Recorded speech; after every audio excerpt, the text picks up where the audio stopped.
Brian? We are now recording. All right. Go ahead, Karen. Thank you. So, hello, everyone. This is Dr. Karen Johnson. I'm here today with our colleague, Ryan Rominger, Dr. Rominger, and a fairly recent graduate of the University of Phoenix, Dr. Diana Hart, one of our recent alumni. Ryan and I are both involved as faculty at the university and with the research methods groups in the research hub. Diana is here today because she contacted us when she saw we were going to do a presentation on phenomenology and wanted to talk a little bit about her experience using this research design in her dissertation. Next slide.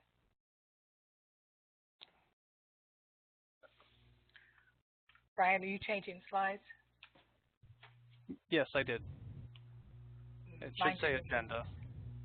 Might need to catch up. Okay. Okay. Is it not advancing for? No, it's not.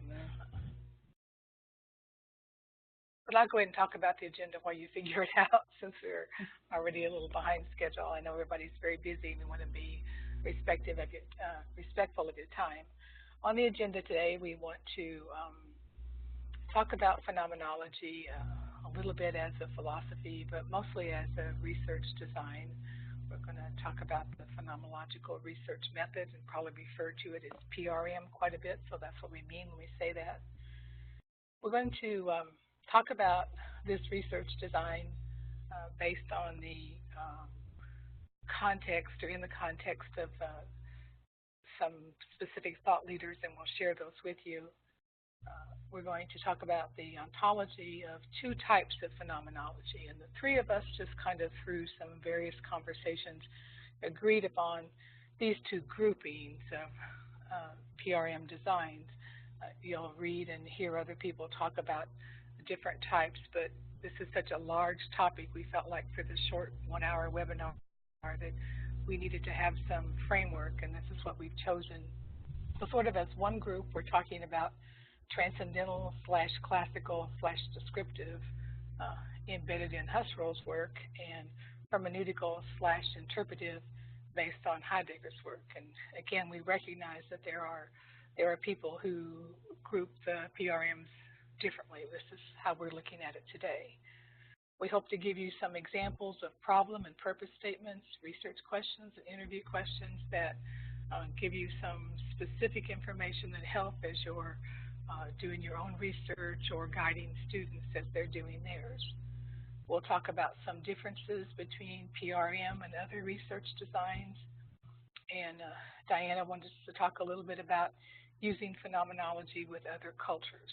And we'll have a question and answer session and look at some references that we will share with you both here and again later in the Research Hub. Ryan, my slides still aren't advancing. Are yours? Yes, I just advanced it to the third slide. Yeah, we don't see them on here. We're not seeing them move forward. Okay. You do. Okay. So fine. Does everybody else see the third slide? There we go. There we go. Awesome. Okay. So as I said earlier, phenomenology is both a philosophy and a research design, and our comments today are embedded in the language of thought leaders Husserl and Heidegger. We used a number of resources to prepare our comments for today, but two that were particularly helpful were some things that we looked at. An extensive article by Davidson that is probably a really good source for you to share with students if you have a student considering or believing that they're doing a phenomenological study. It talks about most of the elements in the design. And Georgi, who really just talks about the methods from Husserl and Heidegger and their application in psychology. And we recognize that PRM has applications in other disciplines as well. Next slide, please. So other resources that we looked at, read, studied, talked about are pictured here, and because of already being a little bit behind time, I'm not going to talk about these at this point. but you see that they are some of the thought leaders that we've probably all read if we've looked at this method, Wirtz and Smith and next slide, Ryan. Moustakis, Nagel, and Van Manen. These complete references for these 6 books are also in the reference list at the end of the slide, so you don't need to try to make a note of those now. So to keep us moving here and on target, I'm just going to throw the microphone to Ryan, who's going to give us an introduction to phenomenology. Great, thank you. Thank you, Karen. So phenomenological research methods fall within, obviously, the qualitative domain. What we're doing in qualitative research is looking at the more descriptions of experiences that people have had. As a research method, it has roots in German philosophical arena, starting with Husserl, who looked at consciousness and intentionality of consciousness in the world. Things like what is the actual thing that we're looking at in the world as opposed to our understanding of that thing. In many ways, Husserl looked at the essence and was trying to get at the essence of that which was the topic. And Husserl also mentioned that we can only look at our experience, at our conscious experience of that thing. Husserl also notes that we get to the core essence through rich description, and really kind of honing in on what is the description from many different vantage points of that phenomena of interest. Heidegger, a protege of Husserl, came out of Husserl's work and talked about a shift away from kind of the ontological perspective, the essence of that item or thing, and moved it into, well, what's the actual lived experience of that item? So just as a quick analogy, instead of asking what is the essence, kind of the Platonic essence of a table, you're looking at more what is the actual lived experience of a table. It's hard, you can sit at it and eat at it. So Heidegger is looking at the thing in the world and our experience of the thing in the world. But we can't get at that thing, Heidegger says, unless we're also acknowledging our culture and our language, what he calls our thrownness, which is us in the world, our embeddedness in the world. From this philosophy came a research method in the qualitative domain. One of the primary people of which who brought this into the West, to the US, was Georgi. And he was based in the Husserlian phenomenology, and which is also referred to as pure descriptive or transcendental phenomenology. And Georgi was influenced by not only Husserl, who was a German, but Merleau-Ponty and Sartre were French, and they actually were existential phenomenologists in the philosophy domain. But Georgi was kind of concretizing it as a research method. Again, often within the kind of the psychology domain, because he was looking at consciousness. And excuse my dog barking in the background there. This is a resonant barking. It's an objective stance. Georgi's stance believed in objective type of description with full bracketing of our assumptions about the experience, and believed that we can actually get at the essence of the specific thing itself. Terms that are common within phenomenological research are phenomenological reduction, which has to do with thematizing and the correlation between the subjective world experience of something and the actual thing itself. And we get to that phenomenological reduction in a number of ways, one of which is the epoché, and that is often referred to as bracketing.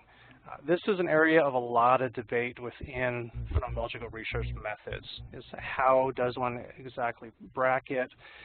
In fact, that bracketing process is one of the things that differentiates between the interpretative or hermeneutical or existential phenomenology and the pure classical transcendental phenomenology. The pure or classical or transcendental says that we can completely bracket out our assumptions and set that aside, whereas the hermeneutical interpretative, on the other hand, says that we cannot do that fully. And I'll get into that a little bit more in a moment. Another aspect of a term within phenomenological research is horizontalization, which is trying to understand the phenomena at the same level by not prioritizing descriptions or aspects of a phenomena over others. You're trying to look at all the different aspects on an equal playing field.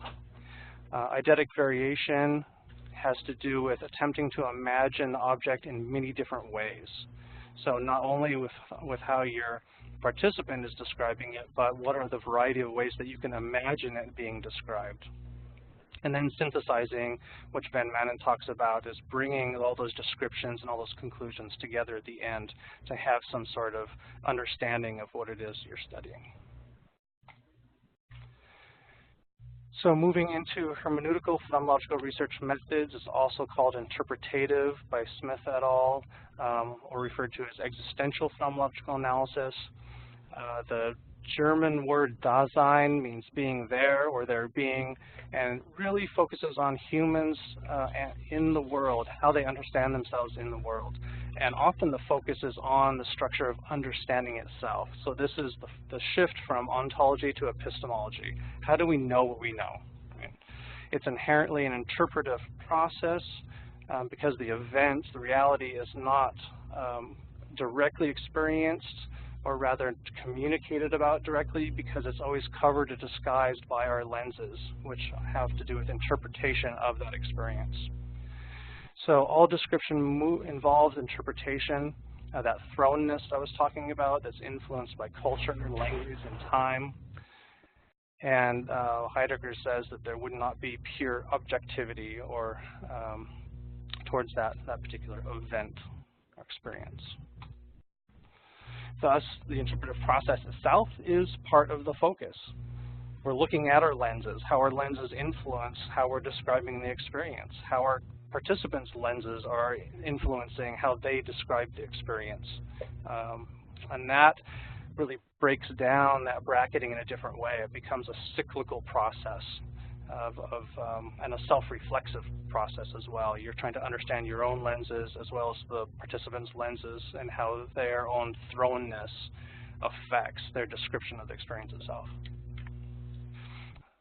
Through Heidegger's work and kind of this line, this lineage, as you will, you also get to Gadamer and Ricoeur and Polkinghorne, Polkinghorne also gets into narrative types of analysis. You know, it's phenomenological narrative, whereas Gadamer, you get into hermeneutics and the influence of language.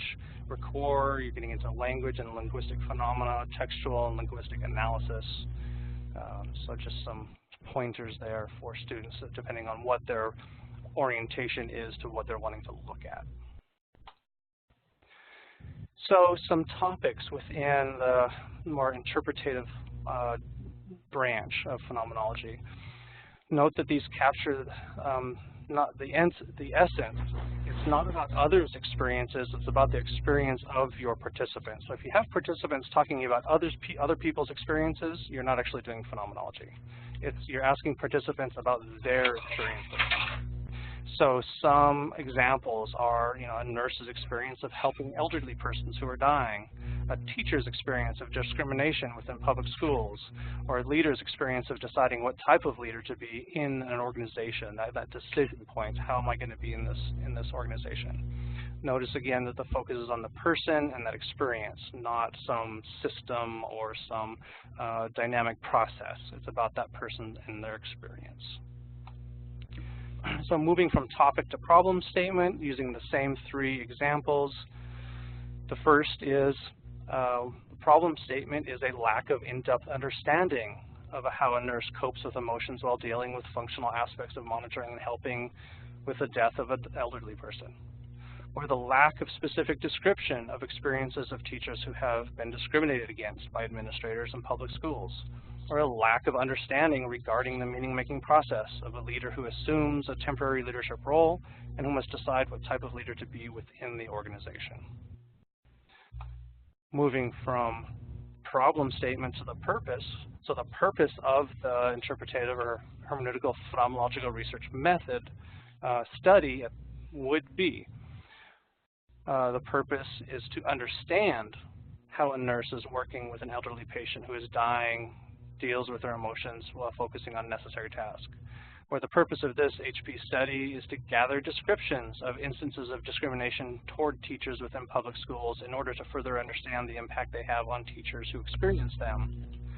And the third example, the purpose of this HP study is to gather rich description of the decision-making moment of leaders who assume temporary leadership roles in order to better understand the decision and meaning-making process of the leader making that decision. So notice that the goal, the gap, is a lack of understanding, so the purpose of the study is to gain understanding.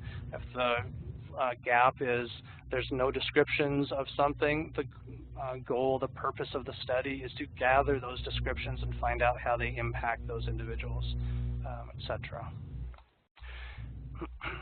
Let's skip the slide. Oh, that's interesting. So my slide on research questions has gone missing.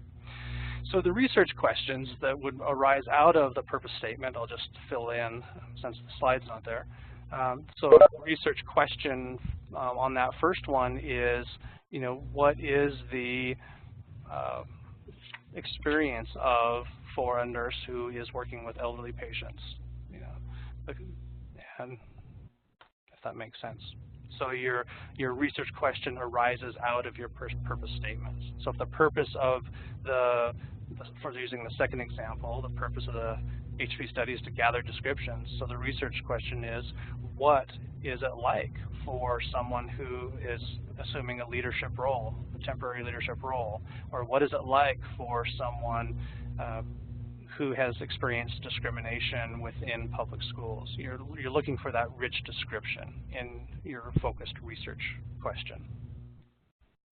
A few introductory references for hermeneutical or interpretative phenomenological research methods.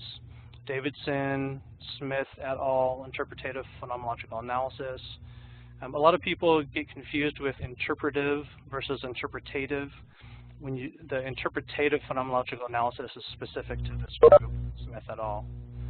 And then Wirtz is a phenomenologist, so Wirtz's section in the book, 5 Ways of Doing Qualitative Analysis, will focus on phenomenological research. It says phenomenological psychology, but it's within a psychology perspective, but it's still phenomenological research. But I would also recommend, if you have students or if you yourself are going to engage in this type of research, please do take note of the philosophical roots. Read those, be familiar with them, and how those philosophical roots impacted the researchers who brought that into the research domain. Because it's not just about the philosophy of phenomenology, it's about the research method, which is different. And there's some recommendations there, particularly Georgi, when you're moving into the research domain, or Venley, Strauss, Wirtz, Anastos, Churchill, Polkinghorne. Once you get into it, you'll start finding those who've used the different methods. And now Diana will talk about the next type of phenomenological research methods. Yes, transcendental. And whenever I think of this, since I'm a child of the 60s, I think about a Zen moment. And that's basically because there's a lot of reflecting in transcendental phenomenology. It allows the researcher to reflect on what participants said after they've said it. Epache and Rexing are used to gain a fresh perspective on what was said. It uses more intuition and imagination to form pictures of the phenomenon. And it sees experiences through the participant's eyes. That's what you want to do, is see the experience through the participant's eyes to understand what it was like for that participant to live that experience. And you're looking for the wholeness of the experience rather than the smaller parts of it. Next. One of the things that I found interesting as I was looking through this is I was looking for, some different transcendental studies that had already gone through, and I noticed that they were very, very, very long purpose statements. As Raya said, the purpose of the study is to fill the gap, to find out, what it is that we need to do there. And so my examples are, the purpose of this transcendental study is to develop a deeper understanding of the emotions associated with the personal commitment of rural volunteer firefighters. That was one that was originally from a transcendental study that I saw that had already been finished. So the purpose of this transcendental study is to understand the daily lived experiences of young leaders ages 20 to 40 who supervise mature employees and ages 50 to 75. And then the purpose of this transcendental study is to explore the lived experience of employees who were victims of cyberbullying in the workplace. So you want to understand how those people actually dealt with the cyberbullying as an example in the workplace, and how they, on a daily basis, they dealt with that, whatever that phenomenon was. The next. And then some of the topics, you're trying to move beyond the everyday experience to a place where one can find a fresh perspective for the first time. Now, the setting aside prejudice or preconceived ideas about the phenomenon, that is difficult. And one of the things that happened for me when I did my study, just very briefly, was that there were a lot of movies being shown about Muslim interaction on TV. And I was watching Homeland, and it was a pretty good thing. And then I got to a place in Homeland where I could not watch it anymore because I could feel myself changing or trying to change my idea of what Muslim people were. So I cut it off because I had to set aside, any preconceived ideas about the phenomenon. And in my case, I didn't know anything about Muslim people, so that helped me, discern that. And then transcendental phenomenology allows the individual to stand away from the experience and reflect on what has been said. So that's the other thing, with coming back after the interview and coming back and reflecting on that interview each time and understanding what was there. Next one. Some of the research questions for transcendental research. The research question is the main question or questions of the study. They're not the interview questions, as Ryan says before. And so sample research questions might be, this first one was mine: what is the lived experience of Muslim students matriculating in universities in the United States? How do women addicted to drugs make sense of their experiences with addiction? And how do students experience and understand academic advising? Next. Okay, we're at this point. So one of the things that I realized when I was doing my study, I knew nothing about Islam. I knew nothing about Muslim people, Muslim culture, or anything. But I did have some people that I knew within the Muslim community who were able to relate, certain things to me. So I'd say, I heard this in the news. What does the Quran say? Or I heard this in the news, or somebody said this. What is this? Or I'd say, I have a stupid American question to ask you, because I wanted to kind of get that. And this was before I even started this study. And what I realized after I came through it, in reflecting on what I had done in the process, I realized that I've always understood to be respectful when you go into another person's culture. But we have to look at culture as bigger than ethnicity and race. You have cultures that are deaf. You have cultures that are homeless. You have cultures that are that have many, many, many different facets. And we are outsiders every time we go into that culture. So if we're not homeless and we go into homeless culture, we have to understand homeless culture. So we have to be able to be respectful and not approach the group like, I'm going to fix this situation, or I'm going to help you. I'm going to take this away so that you'll feel better. No, the only person who's feeling better is us. Okay. So then you have to learn about the culture before you enter it. I learned about Islam. I learned about Muslim culture. I talked to people. I understood. I went to a mosque to see what the mosque was like. I talked to somebody at the mosque, and then I talked to an imam for a few minutes who was the head of the mosque.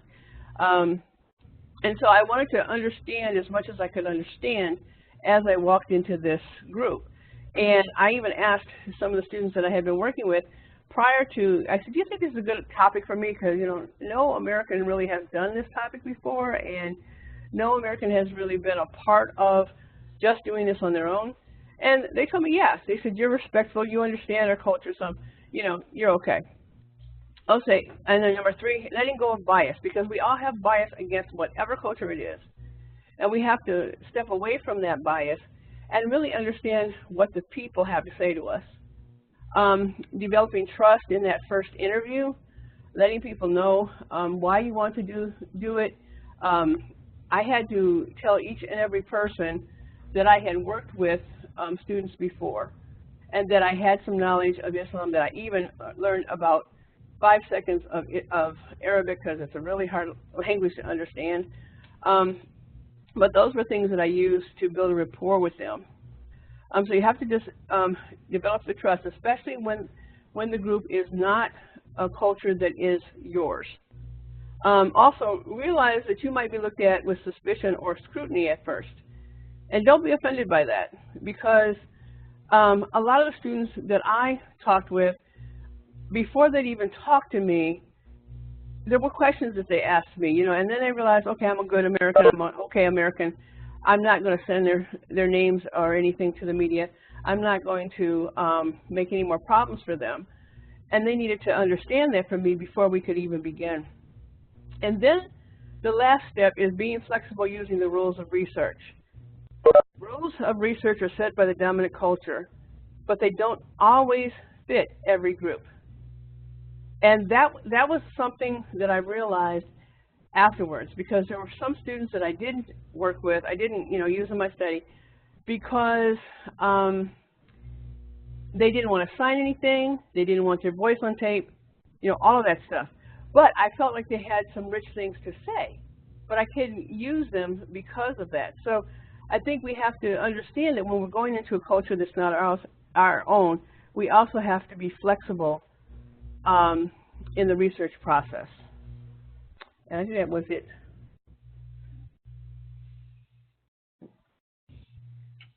Okay, thank you, Diana. Thank you, Ryan. I'm going to try to begin to wrap up with some additional comments about the interviewing process in PRM, and then also talk a little bit about, in kind of a summarizing sort of way, how the PRM differs from other qualitative designs. So we need to go back one slide if we can, Brian.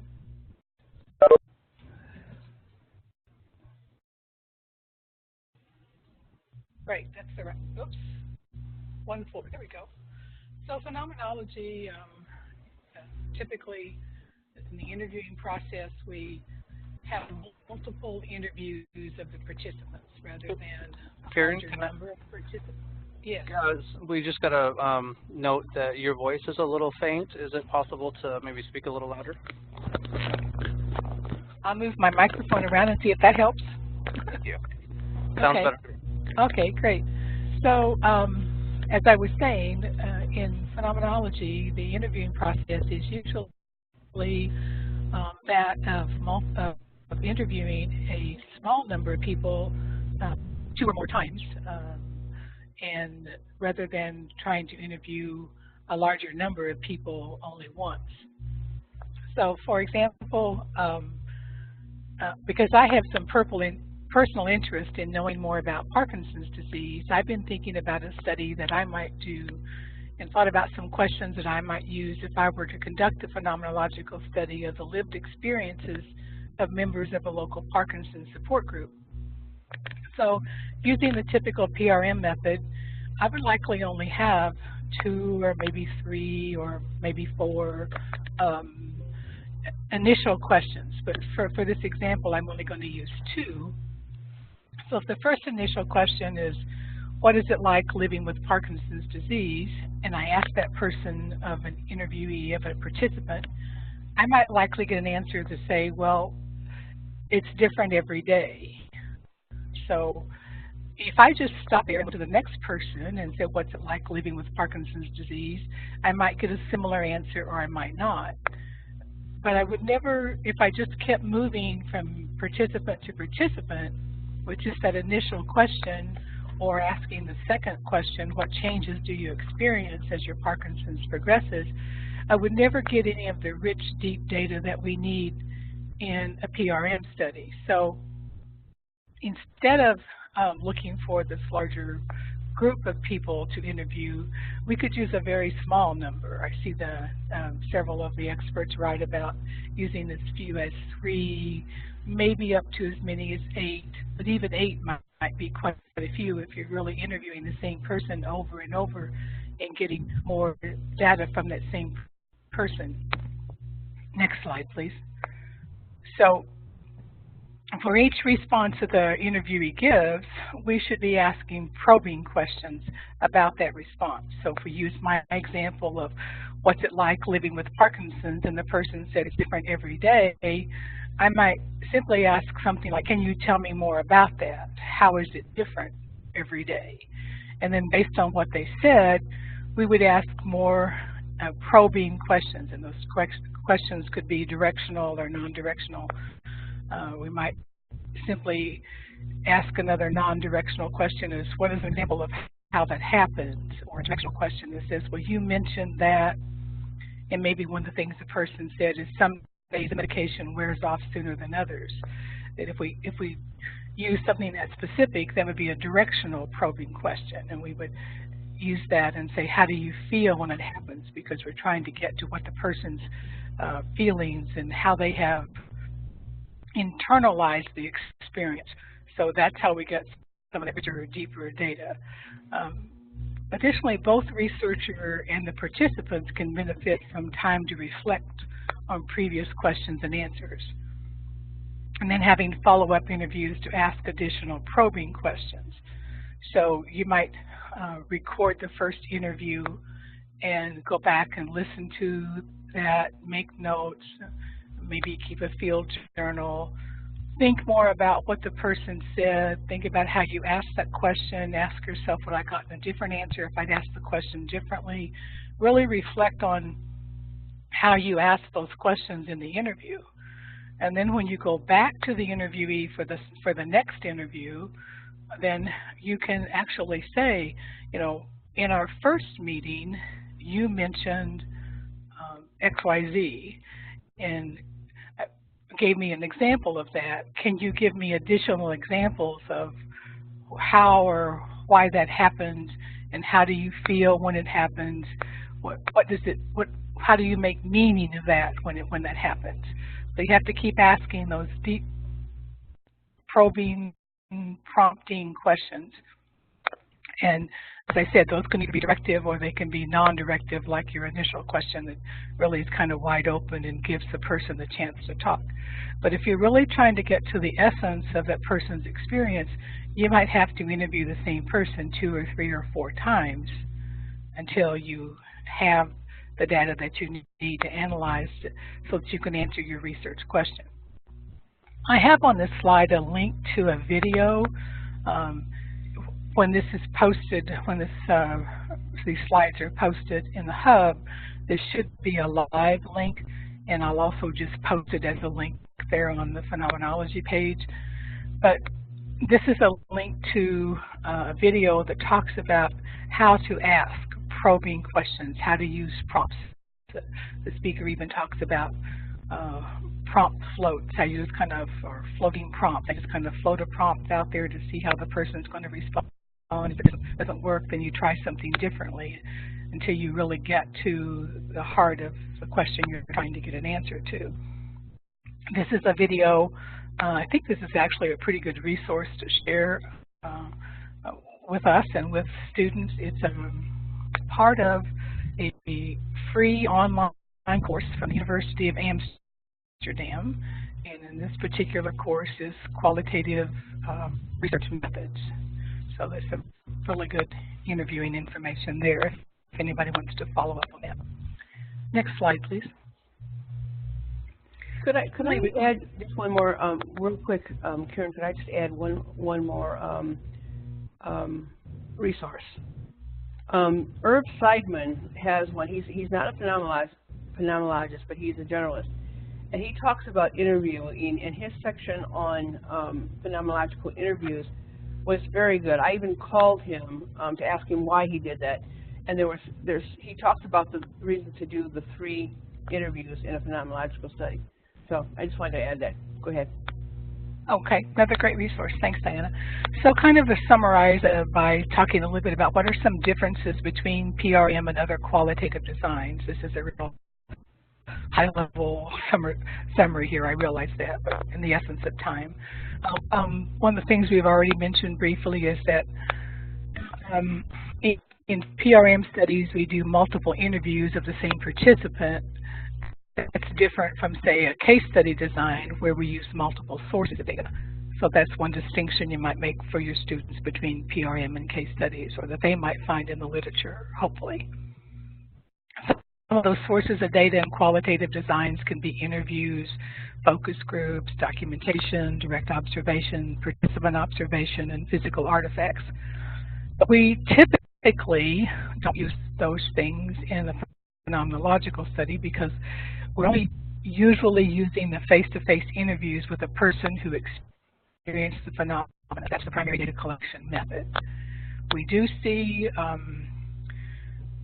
more recently some authors using or writing about using diaries and other personal text in the hermeneutical phenomenology studies, but that might be what Ryan has touched on, maybe more pure hermeneutics rather than phenomenology. We don't have time to kind of make that distinction today, but my biggest concern about using diaries or other personal text, and I guess we brought that into today's time, that would also include blogs and tweets and any other way that a person has shared their account of a personal experience.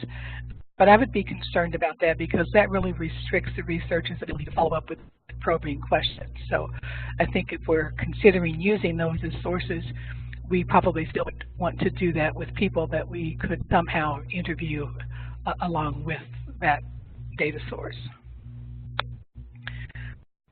Also, in some qualitative designs, the goal of data collection is saturation. Saturation is a tool used in data collection that helps us know when we're not receiving new information.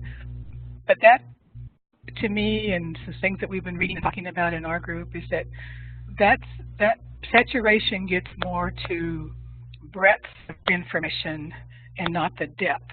So in a more pure phenomenological study, we likely aren't seeking saturation. Rather, we're still seeking what I keep calling the deep, rich data from a small group of people. And we do that by interviewing, as I said, each person 2 or more times. And when the participants describe their own experiences, it also increases their own awareness of their feelings about the lived experience, and that helps them to bring additional information to the next interview, if you will. Next slide, please. So a few other distinctions between PRM and other qualitative designs.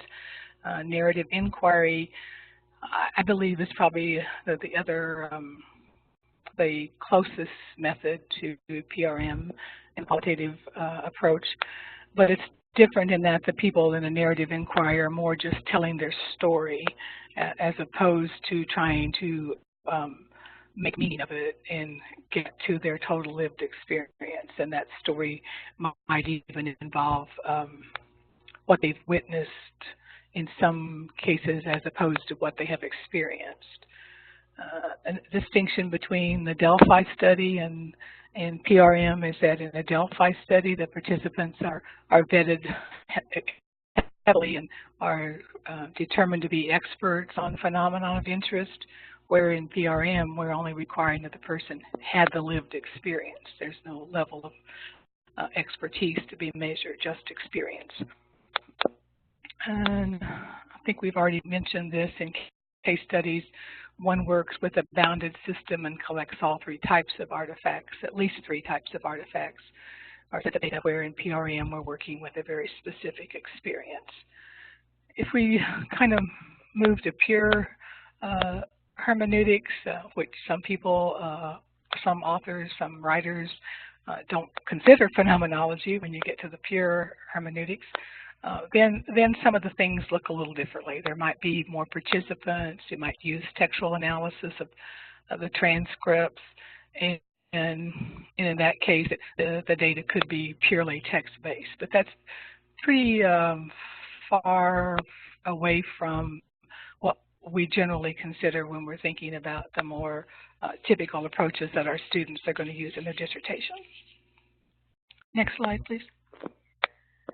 Yeah, I just want to mention before we go off the slide that also in actual hermeneutical research, you have an adherence to the hermeneutical cycle. There's a specific set of phases of research that when you're writing it up, like if a student were to do a hermeneutical study, they would have to write up all I think it's 7 different phases and how they're going through each of those 7 phases of hermeneutics if they were going to do a hermeneutical study. So. That's a great point. Thanks for adding that. So the next 2 slides are a list of references. And like I said, these will be posted as part of the slide presentation, but they'll also be added to the phenomenology page in the research method group. We're way up close to the next hour because we got such a close late start, but we do have a few minutes left. And Diane and I'd be happy to try to answer some questions. If someone has a question, please just speak up.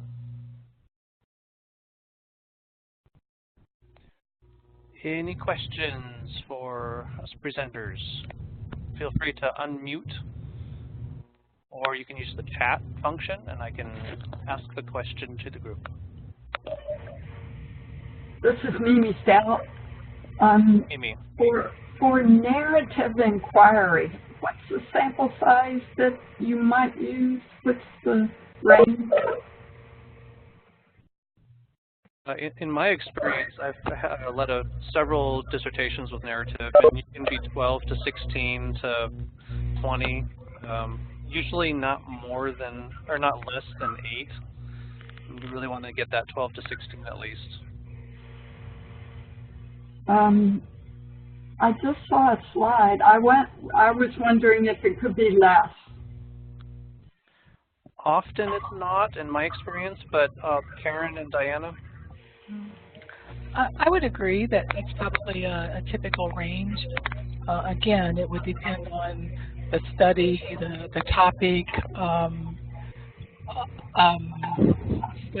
That would be an instance where you probably would look for saturation. So, the student would interview until saturation is reached. And I did narrative, and I had, I believe I had 12 that I interviewed. Yeah. And I think it also depends on the type of narrative. There's actually a number of different types of narrative research, some of which you create a meta-narrative at the end of the study, some of which you're doing a specific type of narrative analysis where you're looking at the introduction, the climax, the resolution. I mean, it really depends on the style of narrative you're doing. But usually it's more participants than phenomenology, which is really that 3 to 5, maxing out at 8. Okay, thanks. Question. Any other questions? Hi, folks. This is Jim Lane. Can you hear me? Yeah, we can hear you barely. Yes, Jim, we can hear you. Hi. So, first of all, I want to thank you, Ryan, and everyone else. Well, first of all, hello, everyone. Good to be with you today. So, thank you, Ryan, for starting with the philosophical background, which I always have to really research to try to understand. It seems to me that phenomenology and hermeneutics are both really evolved from these kind of intense philosophical basis. So I always appreciate seeing that anew. And Karen, I was really interested in your discussion of the Parkinson's group, because what I know of Jonathan Smith's work is that he does a lot of that kind of thing where he digs into people with physiological intense situations. Even something might be as mundane as lower back pain, but really digging into it with just a few of what it's like, what is the experience like. And I can see, as I get older and have various afflictions, I can understand the power of those sorts of things and the information that they could lend to medical practitioners. who may not really understand what the experience is like. So that to me really opened a window for the power of that approach to phenomenology and really understanding people's lives and their in-depth experiences. So it's not a question, it's an observation, and you know, I just appreciate all of you all addressing those issues. Sure, thanks, Jim. Maybe this is a good time to show the next slide, Ryan. Our next webinar is August the 16th, and the topic is autoethnography, and Dr. Jim Lane will be the presenter. We're looking forward to hearing you speak too, Jim. Well, thank you. I will. I need to get on that, don't I? So I will. Thanks for that segue. So this is Master. I just wanted to share with everyone that the date for next webinar may be changed because that's kind of overlap with our symposium, KWB symposium. So, yeah. Yeah. So, okay. we will have a general session basically representing the research methodology group, and all the methodologies would be invited to kind of share what they have done so far. But the webinar particularly related to autoethnography may be moved to some other date. Okay. Well, Mansour, you and I are talking tomorrow. Maybe we can talk further about that. Sure. Yes, exactly. So this is just very late decision recently, like, so I didn't have the opportunity to share with everyone, but this is a good time to let everybody know that this particular topic would be discussed later, but I invite everyone to attend our research methodology group at KWB Symposium online. Yeah. Good. Hey, thank you. We'll be there. That's great, Mansour. Thanks a lot. We might have time for one last question. This is Dave Probst. Again, thank you for sharing this evening, and I appreciate this time frame. 2 o'clock Phoenix time is the time I'm obligated, and I can't get away from that on Thursday afternoon, but this worked out really nice. My question really comes into location of the recordings on the research hub. Is there a special section for those? I can't ever, when I know Jacob Harris says, well, you can go out and find them there. I haven't been able to find the recordings. Well, I can tell you where those are at. If you go to the special interest group, so right when you log into the hub,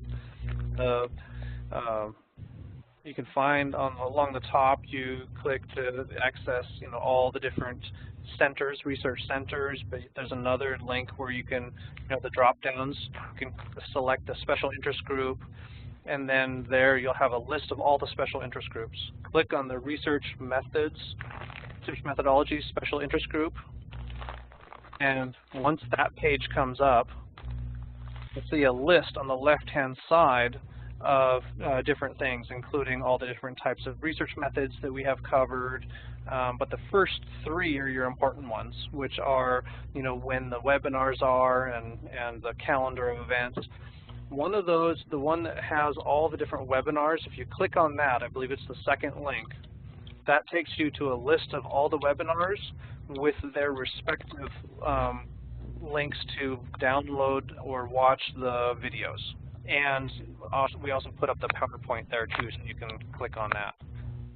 So that page has a list of all the videos, and you can just click on them, depending on, find the date and the title of the video, and there'll be a link there for you to click on. Does that help? Mansour just posted the link in the chat too.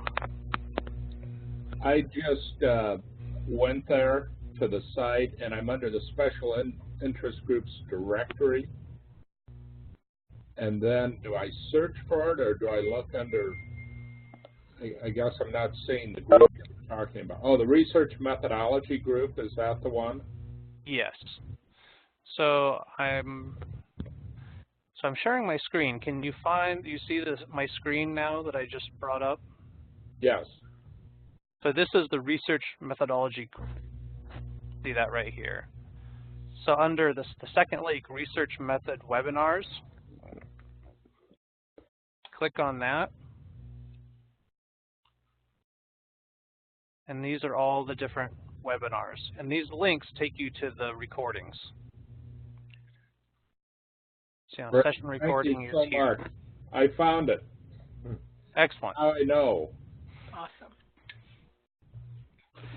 Yep, and feel free to also use, these different methods. Each one of these methods along the side here has content that you can access. Like if you go to the Phenomenology one, which is today's, right, it has different information there, including resources, dissertations, articles. Sometimes they'll have videos. Thank you so much. You're welcome, David. Thanks for coming. Thank you to all the presenters. You're welcome. Thank you, everybody, for being here.